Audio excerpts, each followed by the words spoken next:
আসসালামু আলাইকুম এভরিওয়ান। আজকে মনটা যদিও দুঃখী, আমার বাবার জ্বর, কিন্তু তারপরও ভালো লাগতাছে। আন্নেরা যেন আমারে এত তাড়াতাড়ি আমারে এত সাপোর্ট করে নিতেছন, এত সাপোর্ট করতেছন, মানে বাসা দিয়ে কই হারুম না। আমি 2-3 মাস ধরে কন্টিনিউ ভিডিও দিবেন নিছি, তে দিতে আন্নেরা বহুত বহুত আগে নিতেছন লাহে লাহে করে।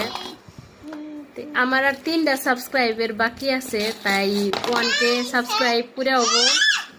তে আশা করি আপনারা 3টা সাবস্ক্রাইব রাত্রের ভিতরে হয়ে যাইব মনে হয়। তো আজকে তো আমি কোনো ভিডিও শর্ট ভিডিও দিয়ে পারলাম না, কারণ আমার বাবা এই যে জ্বর আইছে, এখন একটু খেলিবার নাইছে, জ্বরের ওষুধ খাওয়াই দিছি। তে মনটা যদিও খারাপ লাগতেছে, বাবার বেমার, তারপরও ভালো লাগতেছে। যে আপনারা দোয়া করুন জানে আমার বাবার জন্যও, আর আপনারা আমার পাশে আসুন, পাশে থাকুন, জানি আন্নেকেও আমি সাপোর্ট করে যাবো ইনশাল্লাহ। আর আগে আগে আরো ভালো ভালো ভিডিও দেখবার পাইবেন, তার কারণ বাবা ছোট, আমি সবসময় ভিডিওতে এত করে টাইম দিবার পারি না। বাবারে ঘুম পারিয়াই তখনই আমি ভিডিও এডিট করি, ভিডিও পোস্ট করি। তে আপনারা পাশে থাকুন, জানি সাপোর্ট এইভাবে করে যাবেন। দোয়া রইল আন্নেগো, বহুত বহুত ধন্যবাদ, আন্নেগো বহুত সাপোর্ট করতেছেন। Thank you so much.